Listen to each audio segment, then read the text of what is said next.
J'espère que vous allez bien, j'espère que vous vous portez bien. Le prochain épisode de la crise franco-algérienne ou algéro-française, ou du conflit algéro-français, parce que nous sommes plus dans un conflit que dans une crise. La crise, ça suppose des incompréhensions, des mises en temps, ça suppose une certaine durée limitée. Là, ça dure depuis plusieurs mois maintenant, nous sommes dans un conflit. Et un conflit qui prend la forme de plusieurs... un conflit qui prend la forme de plusieurs crises en même temps. Un conflit, c'est algéro-français, je le définirais comme étant pour moi une succession de crises épisodiques. Et le prochain épisode, je pense que ce sera cette fameuse liste de plusieurs centaines de personnes au profit dangereux, comme disait hier le ministre de l'Intérieur français Bruno Retailleau, qui sera remise par Paris à Alger, dans l'espoir que l'Algérie accepte leur admission sur son territoire, ça accepte de reprendre ces personnes que la France veut expulser dans le cadre d'une procédure d'urgence absolue. Alors, hier, Bruno Retailleau, il a dit que effectivement, une liste est en cours de confection, elle sera transmise aux autorités algériennes prochainement, de plusieurs centaines de ressortissants algériens au profit dangereux que la France souhaite renvoyer en Algérie. Bruno Retailleau, le ministre de l'Intérieur français, estime que nous sommes à révéler hier sur le plateau de BFM TV et RMC que nous sommes en train d'établir une liste de plusieurs centaines de personnes qui ont des profils dangereux. Bien sûr, ils n'ont pas tous la même dangerosité. Et ces gens-là, dont il est établi qu'ils sont des ressortissants algériens, nous allons les présenter aux Algériens.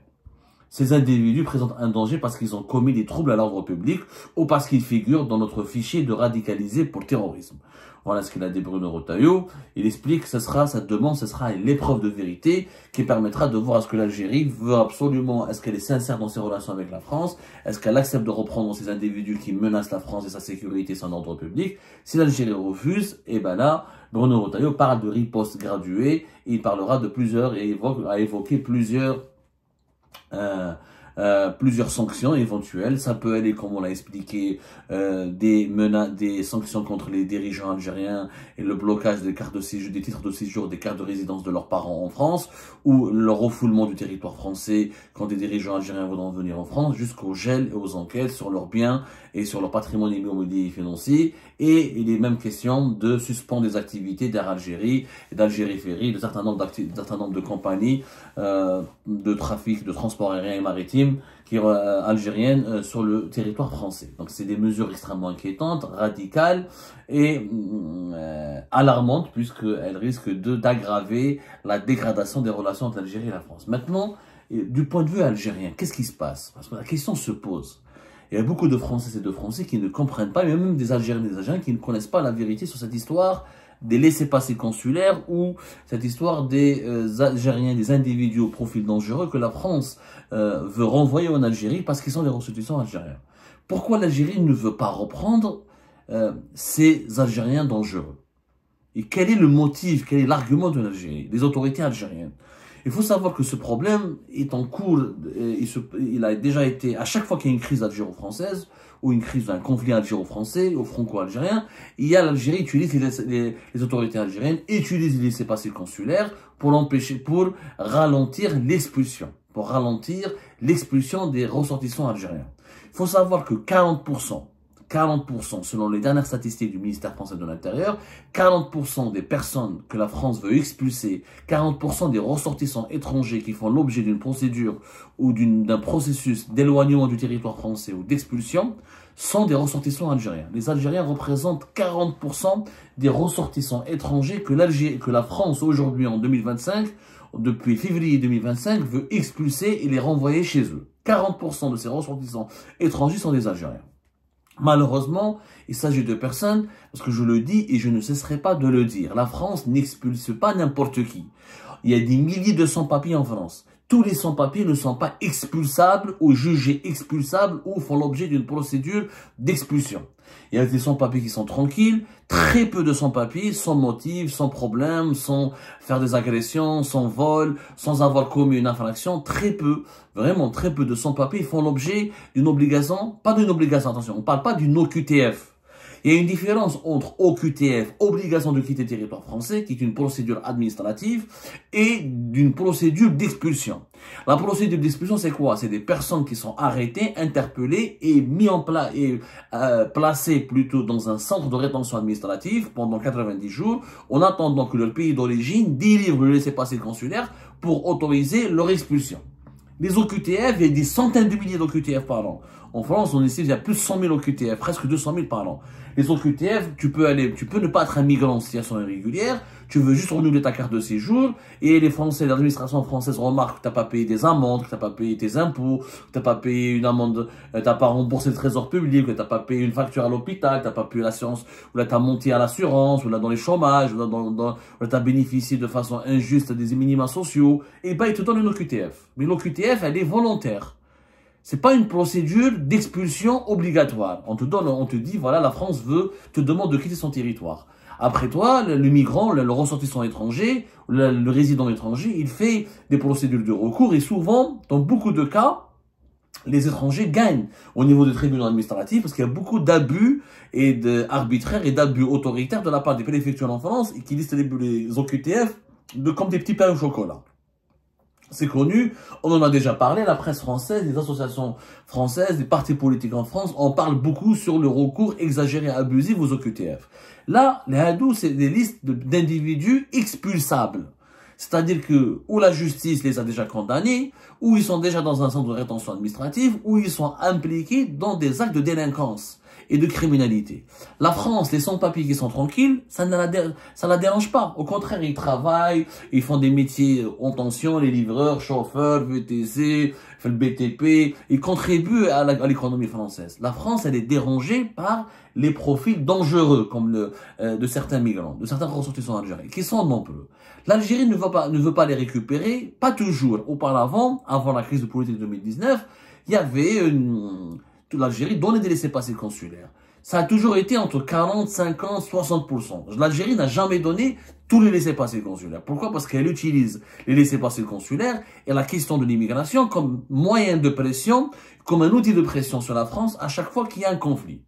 L'Algérie, dès qu'il y a un problème avec la France, elle bloque les laissez-passer consulaires, elle bloque les opérations d'expulsion pour négocier des compromis avec la France. Sauf que malheureusement, depuis 2020-2021, avec le régime actuel, avec le pouvoir actuel de Boun, les laissez-passer consulaires et les, comment on appelle ça, les opérations et la collaboration des autorités algériennes pour des opérations, pour les besoins des opérations d'expulsion de ressortissants algériens, elles sont bloquées. Elles sont bloquées régulièrement et le taux de délivrance des laissez-passer consulaires est extrêmement bas depuis 2020-2021 avec le régime Tebboune par rapport au régime Bouteflika. Pourquoi?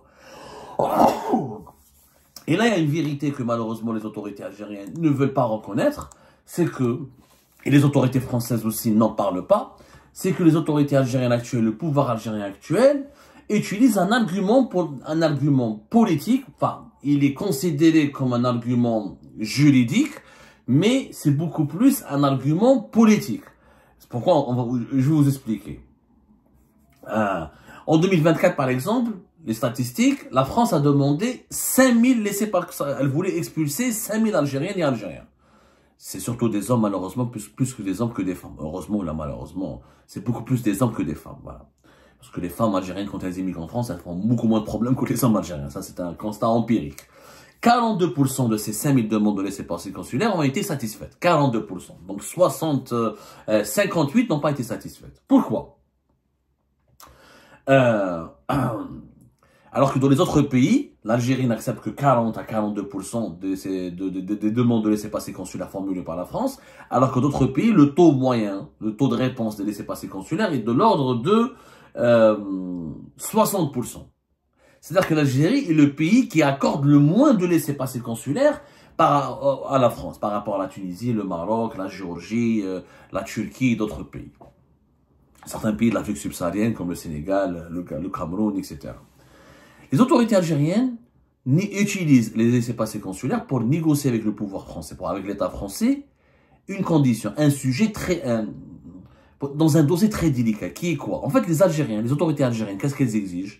En échange de laissez-passer consulaires, à chaque fois, elles exigent que la France extrade vers l'Algérie les opposants algériens établis sur son territoire. Depuis 2021, il y a un forcing extrêmement puissant de la part du pouvoir algérien à l'égard de l'État français, et cette condition d'extrader, cette condition, c'est-à-dire le régime algérien actuel, conditionne l'amélioration de la collaboration de l'État algérien avec l'État français en matière d'expulsion de ressortissants algériens impliqués dans des actes de délinquance ou dans des activités de criminalité menaçant l'ordre public en France. Cette collaboration est conditionnée par l'acceptation de la France d'extrader les opposants qui sont sur son territoire.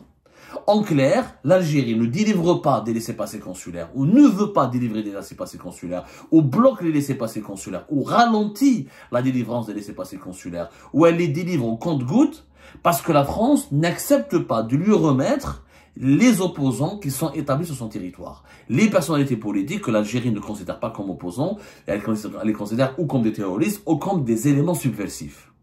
Et parmi lesquels se retrouve votre serviteur Abdou Samar. Il faut dire la vérité. Depuis 2022, mon nom circule. Il y a toujours une liste de subversifs. Depuis 2021-2022, les autorités algériennes ont remis une liste qui est actualisée régulièrement, mais la liste regroupe les principaux figures subversives qui sont Farhat Mahani, le leader du MAC, Hicham Aboud, MLDZ, Roukoum Abdouna et Abdou Samar, ou d'autres. Derrière la liste. Et donc, à chaque fois que les Français demandent aux autorités algériennes, donnez-nous des laissez-passer consulaires, reprenez vos ressortissants, reprenez les personnes radicalisées, les voyous, les délinquants impliqués dans des actes de délinquance ou d'insécurité, les autorités algériennes répondent à la demande française par une demande, donnez-nous ces figures subversives, donnez-nous les terroristes, donnez-nous ces opposants radicaux, ces mouvements ces acteurs de mouvements subversifs qui menacent la stabilité et la sécurité de l'Algérie depuis le territoire français. Et cette impasse, elle dure depuis 2020-2021. Pourquoi? Parce que les autorités françaises expliquent encore une fois aux autorités algériennes que ces personnes, majoritairement, elles ont le statut de réfugiés politiques, ou elles sont demandeuses d'asile, et que la justice française n'accepte pas de les remettre parce qu'il y a de les extrader, ni de les expulser, parce qu'il y a des conventions internationales de défense des droits de l'homme, parce qu'il y a une convention et une cour européenne des droits de l'homme, parce qu'il y a des protocoles des normes de justice et d'équité parce qu'elles risquent d'être violentées, d'être torturées et de faire l'objet d'un de procédures judiciaires inéquitables. Donc la France, au regard de la Déclaration universelle des droits de l'homme, au regard de sa législation qui protège les droits de l'homme et la liberté d'expression et les libertés fondamentales, et au regard de ses engagements européens, elle ne peut pas extrader ces personnalités algériennes qui Farhat Mahani, elle a un statut de réfugié politique. MLDZ, il était sur la protection internationale, il avait un statut proche de celui de réfugié politique. Moi, par exemple, je suis réfugié politique en France. On n'expulse pas un État démocratique, un État comme la France, même si c'est pas un État, c'est pas une démocratie parfaite, mais c'est une démocratie perfectible, c'est une véritable démocratie, qu'on le veuille ou non, c'est un État de droit. On ne peut pas extrader des réfugiés politiques vers l'Algérie, vers le pays qui les oppresse, qui les condamne à mort et qui menace de les torturer. Mais ça, les autorités algériennes ne le comprennent pas. Alors, l'Algérie, c'est légitime de sa part de demander une contrepartie. On va parler politique, purement politique. Oublions qu'il y a une opposition, des mouvements soi-disant subversifs ou pas, doucement. Politiquement parlant, l'Algérie a le droit d'exiger des contreparties dans sa collaboration en matière de lutte contre l'immigration clandestine, en matière de gestion des procédures d'expulsion de ressortissants algériens depuis la France vers l'Algérie. Il y a toujours des contreparties. Les États ont tous des intérêts. L'Algérie a le droit d'exiger de défendre ses intérêts. Maintenant, l'Algérie, elle a deux problèmes. C'est que quand elle exige, parce qu'il n'y a pas que les personnalités subversives que le régime algérien veut récupérer, veut obtenir leur extradition. Il y a aussi les anciens dignitaires de l'époque de Bouteflika. Il y a certains milliardaires, il y a certains hommes d'affaires, il y a certains dirigeants politiques comme Abdeslam Bouchouareb. Par exemple, le général Ghalib El-Qsir, qui a séjourné régulièrement en France avant d'aller en Espagne, ensuite la Suisse et le Luxembourg. Il y a un certain nombre d'anciens dirigeants politiques et militaires qui résident en France et qui font l'objet de procédures, de procès, comme le fils du général-major Bostela, Mohamed Lamine Bostela. Ils font l'objet d'une demande d'extradition. Parce qu'eux, ils ont des procès pour corruption et enrichissement illicite. Ils sont condamnés à des longues peines de prison ferme en Algérie. Ça, il y a deux catégories de personnes que l'Algérie réclame à la France.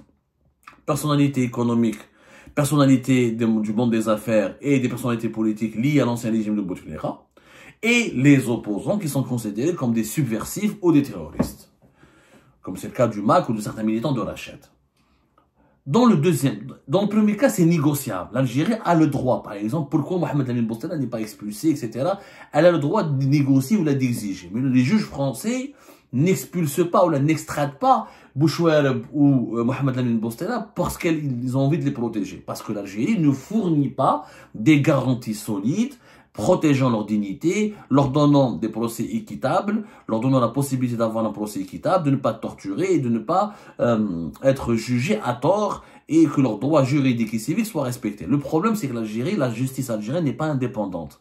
C'est pas un état de droit, c'est pas une justice qui respecte les conventions internationales de respect des droits de l'homme, et la présomption d'innocence n'est pas respectée, et les procédures judiciaires lancées contre les Bouchouer, le Ghali Baksir, ou là contre les Mohamed Lamine Boustela et d'autres milliardaires algériens qui résident en France ou là qui sont en fuite en France, elles sont expéditives, elles ne sont pas sérieuses ni rigoureuses. Et ça se voit que ce sont des procédures politiques.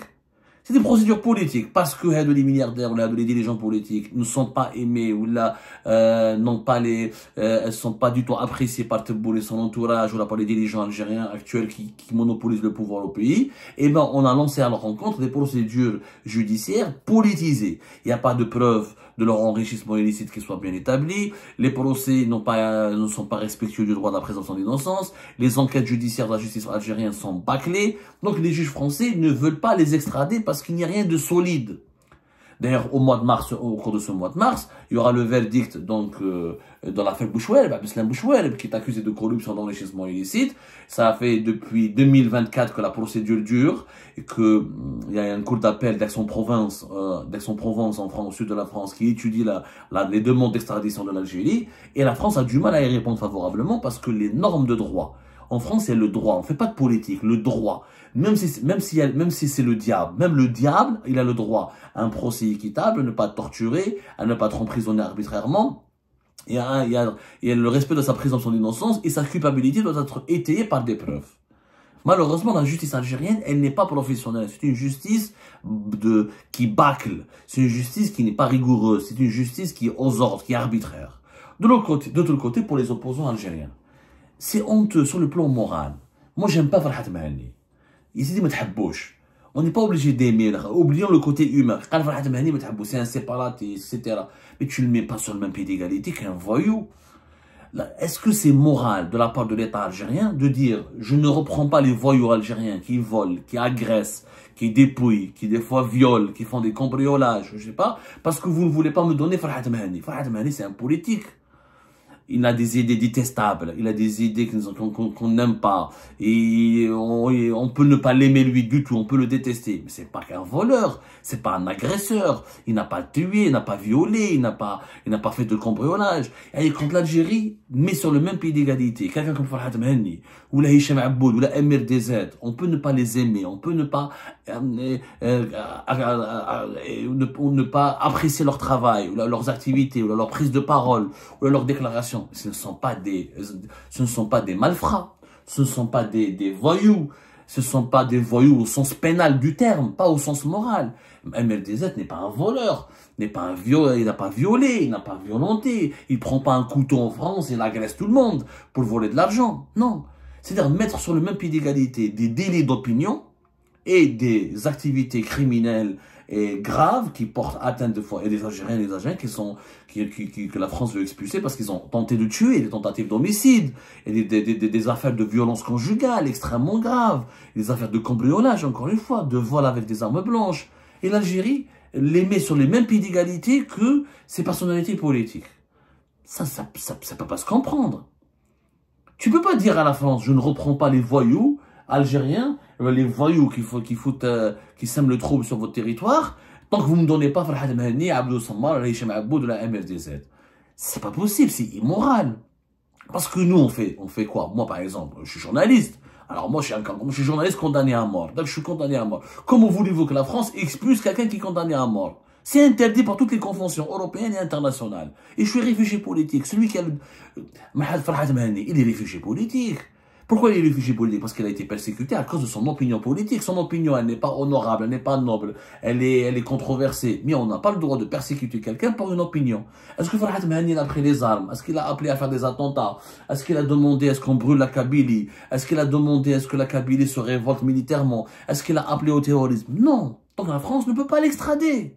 Mais quand les autorités algériennes demandent ou la bloquent les laissez-passer consulaires parce qu'elles n'arrivent pas à récupérer Farhat Mahani, Hachem Aboud, la MLDZ et les autres, ou la Anwar Malik, ou la Abdou Sammar, c'est du n'importe quoi.